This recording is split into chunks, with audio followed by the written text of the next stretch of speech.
बिस्मिल्लाहिर्रहमानिर्रहीम। आज की वीडियो है हमारी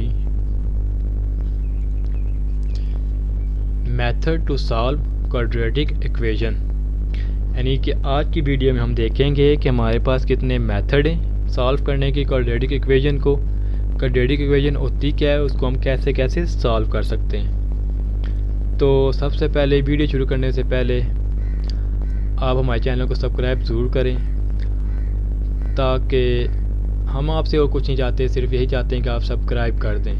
आपकी तरफ से कोई भी डिमांड नहीं है। और लाइक और शेयर ज़रूर करें, ताकि एक चीज़ अगर आपने जाननी है तो दूसरे भी इस चीज़ के बारे में जान सकें। कई बार दूसरे इंसानों को इस चीज़ के बारे में पता नहीं होता या उन तक इंफॉर्मेशन नहीं पहुंची होती, तो आप आसानी से यूट्यूब से ये लिंक लेके आगे उनको शेयर कर सकते हैं।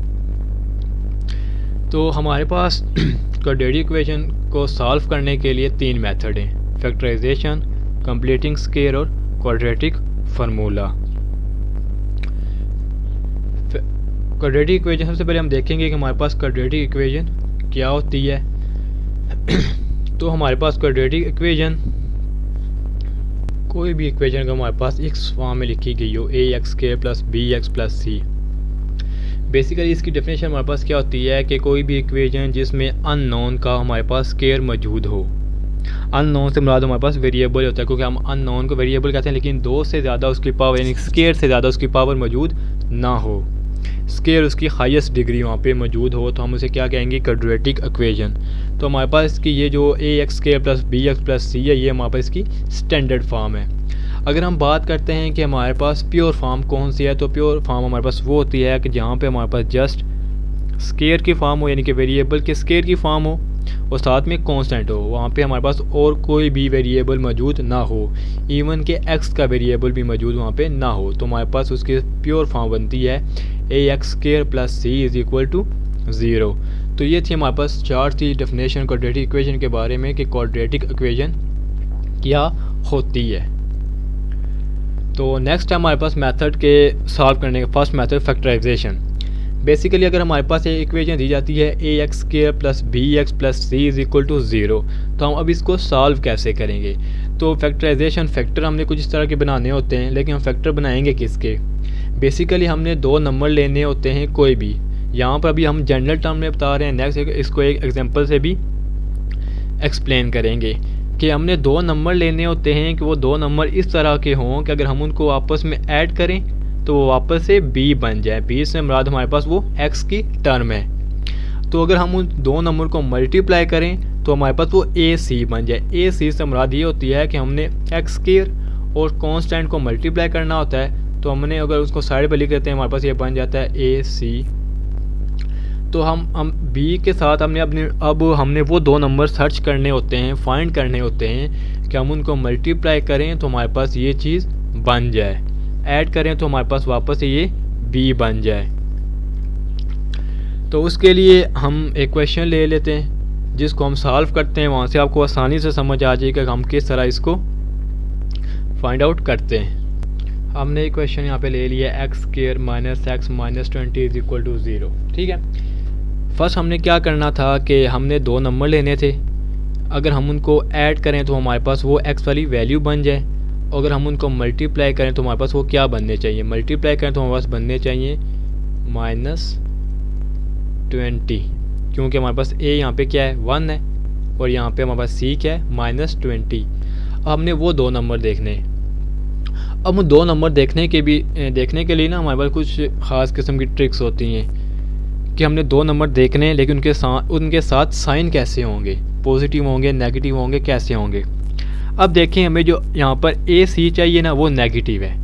अगर हमें ac नेगेटिव चाहिए ना, दैट मीन्स कि हम जो दो वैल्यू ले रहे हैं r और s, उनमें से एक पॉजिटिव होगी और एक नेगेटिव होगी। ये तुम्हें पता चल गया कि एक पॉजिटिव होगी एक नेगेटिव होगी, तभी हमारे पास यहाँ पे माइनस आएगा, क्योंकि अगर दोनों के साइन सेम होंगे तो यहाँ पे हमारे पास माइनस नहीं आ सकता। अब किस वैल्यू के साथ पॉजिटिव होगा, किस वैल्यू के साथ नेगेटिव होगा, तो ये टर्म हमें बताएगी कि हमने किसके साथ पॉजिटिव लिखना है और किसके साथ नेगेटिव लिखना है। हम पॉजिटिव यहाँ पर नेगेटिव है ना, तो हम बड़ी वैल्यू के साथ नेगेटिव लिखेंगे। अगर यहाँ पे पॉजिटिव होता तो हम बड़ी वैल्यू के साथ यहाँ पे पॉजिटिव लिखते। तो यहाँ साइड पे लिख देते हैं। यहाँ पे हमारे पास a क्या है 1 है और c क्या है हमारे पास -20। अब हमने RS मालूम करना है, तो 20 पे अगर हम देखते हैं कि 20 का अगर हम LCM ले लें तो हमारे पास बनेगा 2 1 ज़ा 2 0 इसी तरह 2 5 ज़ा एंड देन 5। अब हमने यहाँ से पेयर बना लेने। यहाँ से हमें पता चल गया कि इन्हीं नंबर से पेयर बनेगा जो R और S का होगा। पेयर हम कैसे बनाएंगे, हर नंबर को दूसरे नंबर के साथ मल्टीप्लाई करके देख लें। अगर हम 5 और 2 और सिर्फ 2 का बनाएं तो ये हमारे पास बन जाता है 2 × 10। लेकिन अगर हम 2 और 10 को आपस में ऐड या सब्ट्रैक्ट करें तो हमारे पास ये 1 वापस नहीं बन सकता। तो हम क्या करेंगे,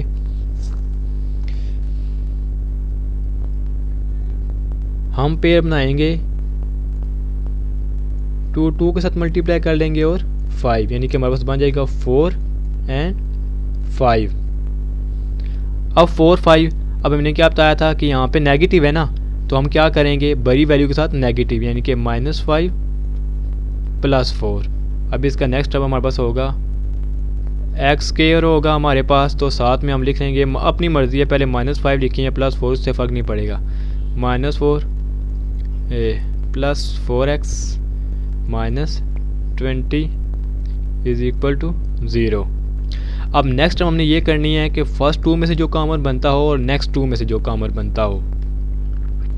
हर स्टेप को डिफरेंट कलर से कर रहे हैं ताकि आपको आसानी के साथ याद रह जाए, कि समझ भी आए कि हम हर स्टेप में क्या कर रहे हैं। तो यहाँ पर हमारे पास आ जाएगा x -5, क्योंकि हमने x को कॉमन ले लिया। हमने लोएस्ट फॉर्म कॉमन लेनी होती है। 2 टर्म में जो भी सबसे छोटी वैल्यू होगी ना, हमने वो कॉमन लेनी होती है। वो नंबर भी हो सकता है और वेरिएबल भी हो सकता है। जब हम सेकंड टर्म में से कॉमन लेंगे ना, तो देखेंगे कि यहाँ पे हमारे पास साइन कौन सा है। अगर नेगेटिव होगा तो हमने उसको भी साथ में कॉमन लेना होता है। यहाँ पे पॉजिटिव है ना, तो हम यहाँ पे पॉजिटिव साथ में कॉमन लेंगे। हमने साथ में 4 कॉमन क्यों ले लिया है, 4 का फैक्टर है 20 और 4 यहाँ दोनों में 20 और 4 सब 4 छोटा है, तो इसलिए इसको कॉमन ले लिया। तो यहाँ पे आ जाएगा x -5 = 0। अगर आपने देखना हो कि आपने ये जो फैक्टर लिए हैं ये सही है ये नहीं, उसका आपको यहाँ से भी पता चल सकता है कि ब्रैकेट के अंदर वाली दोनों वैल्यू सेम होनी चाहिए। अगर ये दोनों सेम आ गई, दैट मीन्स कि आपने ये 2 नंबर ठीक लिए थे। अब हम क्या करेंगे नेक्स्ट स्टेप में, यहाँ पर x -5 है और इस टर्म के साथ भी क्या है x -5 है, तो x -5 को हमने कॉमन ले लिया। x -5 को कॉमन लिया तो हमारे पास ब्रैकेट में रह जाएगा x प्लस, क्योंकि ये तो कॉमन ले बाहर, +4। ये चीज़ भी हमने कॉमन बाहर निकाल दी थी, तो ये = 0। अगर 2 टर्म 0 के साथ 2 टर्म मल्टीप्लाई हो रही हों और 0 के इक्वल आ जाएं, तो हम दोनों टर्म्स को 0 के साथ इलादा करके लिख सकते हैं। x -5 = 0, x + 4 = 0। x इधर माइनस का है, इक्वल के दूसरी साइड जाएगा तो पॉजिटिव हो जाएगा। x इधर 4 इधर पॉजिटिव है, दूसरी साइड नेगेटिव। तो ये थी हमारे पास फैक्टराइजेशन कि हमने किस तरह यहाँ से x के आंसर फाइंड आउट कर लिए।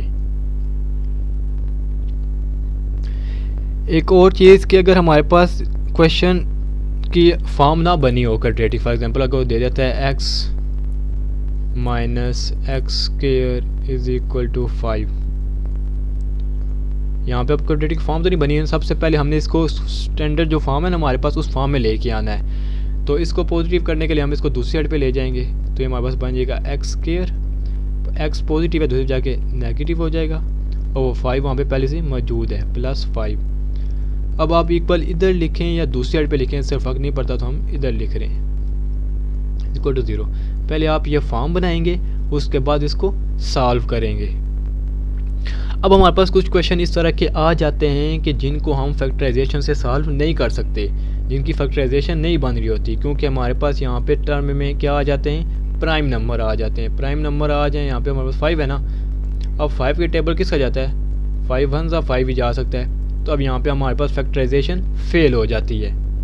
तो अब हम नेक्स्ट देखेंगे कि हम किस तरह इस क्वेश्चन को सॉल्व करते हैं। तो ऐसे क्वेश्चन के सॉल्व करने के लिए हमारे पास होता है कंप्लीटिंग स्क्वायर।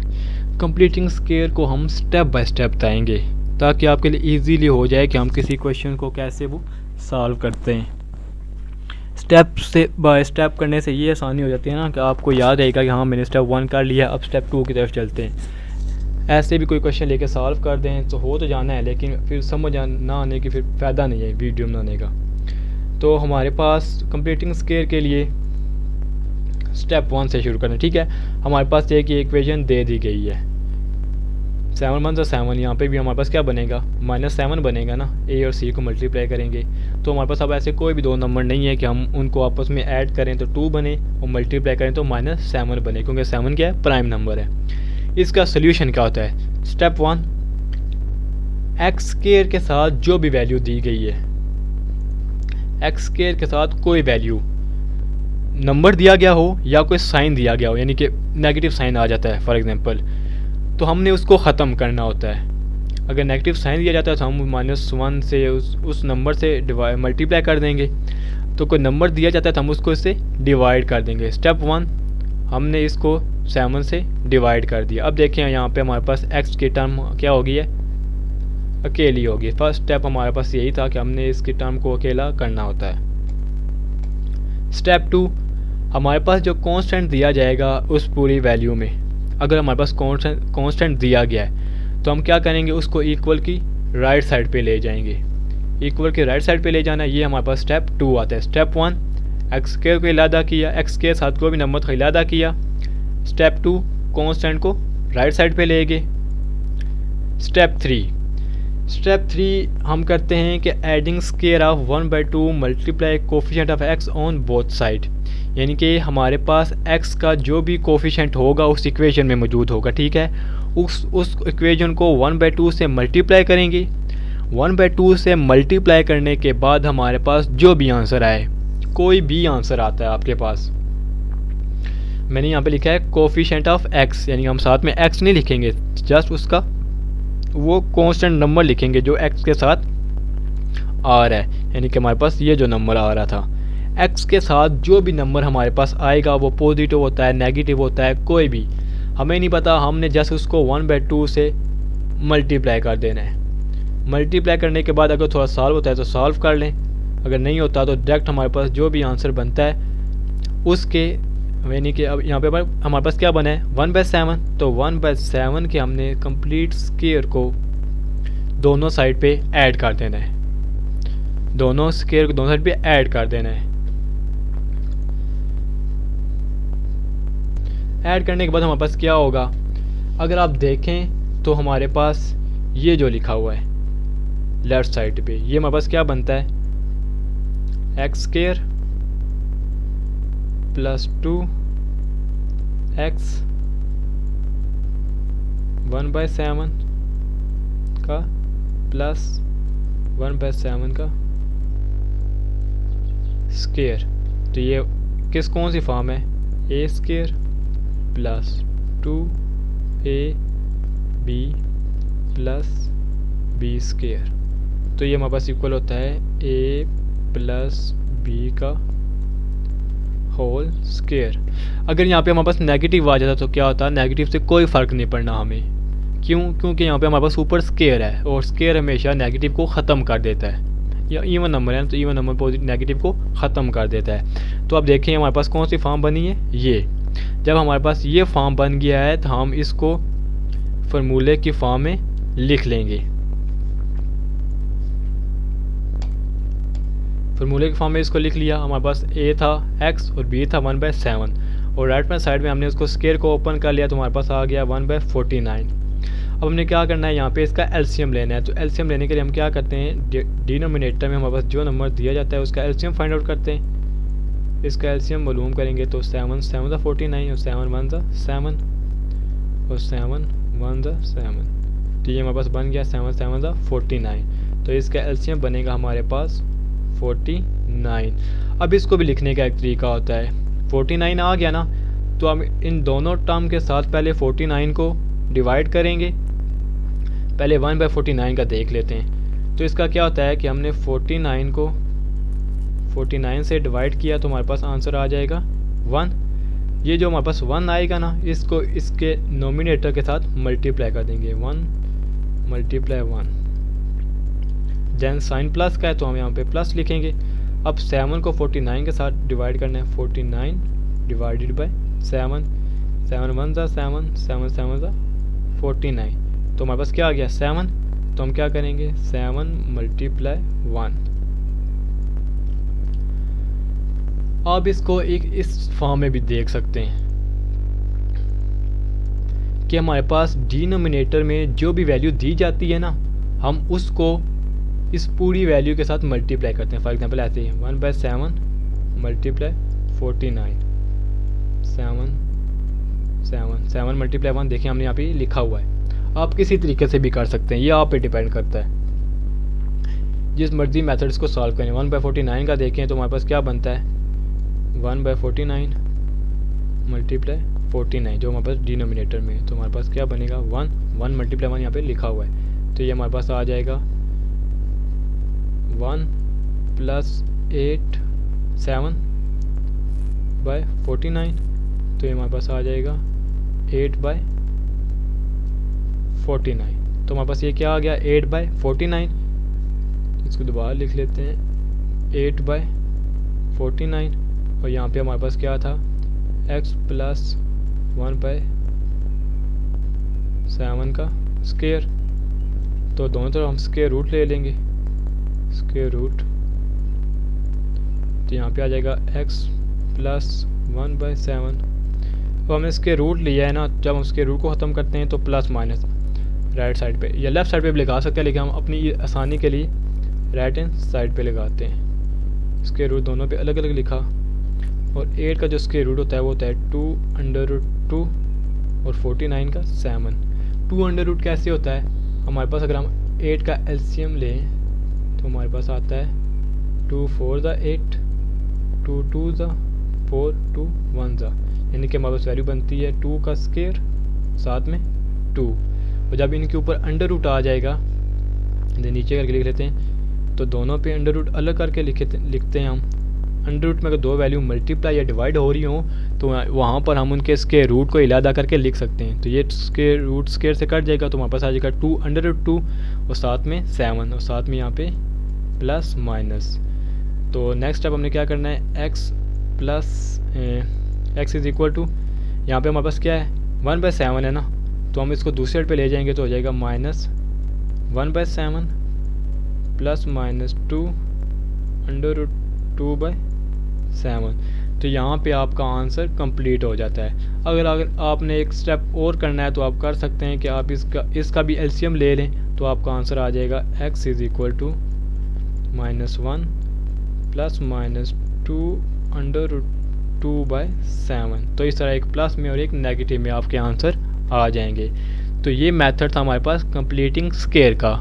अब आपको समझ आ गई होगी हम कंप्लीटिंग स्क्वायर क्यों यूज़ करते हैं जब हमारे पास फैक्टराइजेशन में वो नंबर ना बन रहे हों। ये तो था बहुत लेंथी मेथड। अब इससे आगे हमें आपको आसान सा क्वेश्चन, यानी कि वो फैक्टराइजेशन से होता हो, कंप्लीटिंग स्क्वायर से होता हो, किसी से भी होता हो, आप दोनों में से अगर दोनों तरीके नहीं करना चाहते, एक थर्ड तरीका भी है जो सबसे ईजी है, लेकिन ये मेथड आपको बताना ज़रूरी थे क्योंकि ताकि आपको सब मेथड आते हों। तो नेक्स्ट है हमारे पास क्वाड्रेटिक फार्मूला। सिंपल एक फार्मूला जिसमें वैल्यू पुट की और हमारे पास फैक्टर आसानी से आ जाएंगे, और ये हमारे लिए इस्तेमाल होता है क्वाड्रेटिक इक्वेशन के लिए। पहले हम देखेंगे कि हमारे पास क्वाड्रेटिक फार्मूला बना कैसे। बेसिकली जो हमारे पास क्वाड्रेटिक फार्मूला बना है ना, वो बना कंप्लीटिंग स्क्वायर के मेथड से ही है कि हमारे पास इसकी जनरल टर्म दी गई थी। स्टेप 1 हमारे पास क्या होता था कि हम एक्स स्क्वायर के साथ जो भी कांस्टेंट होता था उसको ख़त्म करते थे तो डिवाइड कर देते थे। तो हमने इसकी जनरल टर्म ली, यहाँ से हमने ए को ख़त्म किया तो ए को इधर डिवाइड कर दिया, ए को डिवाइड कर दिया। अब नेक्स्ट क्या करना होता था, जो भी हमारे पास कांस्टेंट हो उसको हमने राइट साइड पे शिफ्ट करना होता। तो हमने इसको राइट साइड पे शिफ्ट कर दिया, यहाँ पे पॉजिटिव था तो राइट साइड पे गया तो नेगेटिव हो गया। यानी जितने मैंने आपको बताया ना कंप्लीटिंग स्क्वायर के फार्मूले के स्टेप, सेम वही मेथड यहाँ पे यूज़ हो रहा है। और नेक्स्ट एडिंग b बाई 2 का ए स्क्वायर हमने कैसे कर लिया, मैंने क्या बताया था, 1/2 multiply coefficient of b by A, coefficient of x। तो यहाँ पे x का कोफिशिएंट b बाई ए है और उसका हमने क्या लेना होता था, स्क्वायर। तो हमने वही चीज़ यहाँ पे ऐड की है दोनों साइड पे। जब हम इसके दोनों साइड पे ये चीज़ ऐड करेंगे तो हमारे पास ये बन जाएगा X square plus B by X plus B by 2 का square is equal to B by 2 का square minus C by A.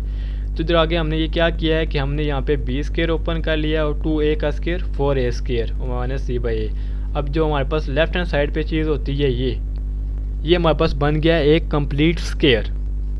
Complete square बन जाता है फर्स्ट और ये लास्ट वाले टर्म से, ठीक है, क्योंकि ये कंप्लीट एक फार्मूला बता रहे होते हैं। तो हमने इसको फार्मूले की फॉर्म में लिख लिया x plus B by 2a का स्क्वायर इज इक्वल टू, अब यहाँ पे हमने इसका एलसीएम ले लिया। आप सोच रहे होंगे यहाँ पर तो a स्क्वायर था, हमने इसका एलसीएम कैसे लिया, तो इसके लिए हम ऐसे कर सकते हैं, एलसीएम बता देते हैं। 4a का क्या था स्क्वायर और दूसरी टर्म हमारे पास क्या थी a। सबसे पहले हम a को ख़त्म करते हैं, तो a के लिए हम क्या करेंगे, a से ही हमने इसको डिवाइड करना होता है, तो हमारे पास आ जाएगा 4 इसी तरह, साथ में a 1 ज़ा 1 और a को a स्क्वायर से जब डिवाइड करेंगे तो हमारे पास a आ जाएगा। अगेन फिर हम a से करेंगे तो हमारे पास 4 और 1 आ जाएगा। और जब हमने 4 से करना हो, 4 को करना हो तो 2 ज़ा 4 1 उसी तरह और 2 1 ज़ा 1 और 1। अब देख लें 2 ज़ा 4 a स्क्वायर, तो हमारे पास क्या टर्म आ गई, 4a स्क्वायर। अब यहाँ से हमने इसको जो सॉल्व करना होता है, हम कैसे सॉल्व करते हैं इसको, यहाँ पे मैंने क्या बताया था कि जो डिनोमिनेटर में वैल्यू दी जाती है हम उसको इसके साथ मल्टीप्लाई कर देते हैं हर टर्म के साथ। B square by 4a square, इसके साथ हमने मल्टीप्लाई कर दिया 4a स्क्वायर को, तो हमारे पास आ जाएगा, ये कैंसिल हो जाएगा तो आ जाएगा b स्क्वायर। अब देखिए यहाँ पे b स्क्वायर लिखा है, साइन नेगेटिव था तो साइन नेगेटिव डाल लिया। अब दूसरी term c by A multiply 4a का स्क्वायर, ए स्क्वायर से कैंसिल आउट हो जाएगा तो हमारे पास रह जाएगा 4ac। तो देख लें 4ac। अब नेक्स्ट हमने क्या करना होता है, स्क्वायर रूट लेना होता है, तो उससे रूट हमने दोनों साइड पे ले लिया, स्क्वायर रूट ले लिया तो हमने राइट साइड पे प्लस माइनस साथ में लगा लिया और यहाँ पे हमारे पास रह जाएगा x plus B by 2a, क्योंकि स्क्वायर रूट से कैंसिल आउट हो जाता है। अब नेक्स्ट हमने क्या किया कि हमारे पास टर्म आ गई प्लस माइनस अंडर रूट 20 के minus 4ac divided by 2a। यहाँ पे 2a किस लिए आ गया, क्योंकि जब हमने इसके रूट को इलादा करके लिखा 4a स्क्वायर पे तो ये हमारे पास टर्म बनती है 2 स्क्वायर साथ में a स्क्वायर, दोनों पे स्क्वायर रूट इलादा करके लिख लिया, स्क्वायर रूट से कैंसिल तो हमारे पास बन जाएगा 2a, तो हमने वो 2a लिख लिया। अब हमारे पास यहाँ पे टर्म थी बी ए, इसको इस राइट साइड पे लेके आए, पॉजिटिव नेगेटिव होगी, दोनों का डिनोमिनेटर सेम है तो हमने एलसीएम लिया तो हमारे पास नोमिनेटर में वो सारी की सारी वैल्यू ऐड अप हो गई विद साइन। तो ये था हमारे पास अब क्वाड्रेटिक फार्मूला, जिससे हम किसी भी क्वाड्रेटिक इक्वेशन को सॉल्व आउट कर सकते हैं। लेकिन यहाँ पे एक कंडीशन है कि a 0 के इक्वल कभी नहीं हो सकता, a 1 हो सकता है, नेगेटिव हो सकता है, पॉजिटिव हो सकता है, लेकिन a को हम 0 कभी भी क्वाड्रेटिक फार्मूले में यूज़ नहीं कर सकते। उसकी वजह यह है कि अगर a 0 हो गया तो हमारे पास आंसर अनडिफाइन हो जाएगा। अब नेक्स्ट हम एक इक्वेशन को सॉल्व कर लेते हैं कि हम उसको आसानी से बता सकें क्वाड्रेटिक फार्मूला में हम कैसे यूज़ करते हैं। लेकिन सबसे पहले हमारे पास कोई भी इक्वेशन दी जाए हमने उसको क्वाड्रेटिक फॉर्म में लिखना होता है, क्वाड्रेटिक जनरल फॉर्म में। तो सबसे पहले इसको जनरल फॉर्म में लिखेंगे तो हमारे पास आ जाएगा x इधर है तो इधर लेके आएंगे तो हमारे पास बन जाएगा x square plus 7x plus इधर पॉजिटिव 2 है, इधर आके नेगेटिव 2 इज इक्वल टू 0। अब यहाँ से हमने मालूम करना है कि a b और c क्या है। a हमारे पास होता है जो a के साथ x स्क्वायर के साथ हो तो वो है हमारे पास कुछ वैल्यू ना हो तो 1, b जो x के साथ होती है 7 और c जो कांस्टेंट होता है साइन के साथ हमने लिखना होता है -2। तो हमारे पास क्वाड्रेटिक फार्मूला क्या होता है, x is equal to -b plus minus under root B square minus 4ac over 2a। ठीक हो गया। तो हम यहाँ पे इनकी वैल्यू पुट करेंगे। बी की जगह बी की वैल्यू पुट की तो हमारे पास आ गया नेगेटिव फार्मूले का, साथ में 7 प्लस माइनस अंडर रूट 7 का स्क्वायर माइनस 4, ए हमारे पास 1 है और सी हमारे पास क्या है -2, और यहाँ पे डिनोमिनेटर में 2 और 1। इसको सॉल्व आउट करेंगे तो हमारे पास आएगा -7 plus minus under root 49 minus minus plus 4 2 8 divided by 2। तो हमारे पास ये बन जाएगा -7 प्लस माइनस ऐड करेंगे तो 57/2। अब हमने देखना है कि अगर 57 को हम इसके रूट से निकाल सकते हैं कोई ऐसा नंबर, तो हम पहले 57 का एलसीएम लेंगे। तो ये हमारे पास क्या बनेगा, अगर हम देखें 2 का टेबल इसमें नहीं जा सकता, 3 का टेबल अगर हम 7 और 5 को ऐड करें तो हमारे पास बनता है 12, तो 3 का टेबल यहाँ पे जा सकता है। 3 1 3, 2 कैरी 20, 7 3 9 और 19 पे सिर्फ 19 का टेबल क्योंकि प्राइम नंबर 19 1 19।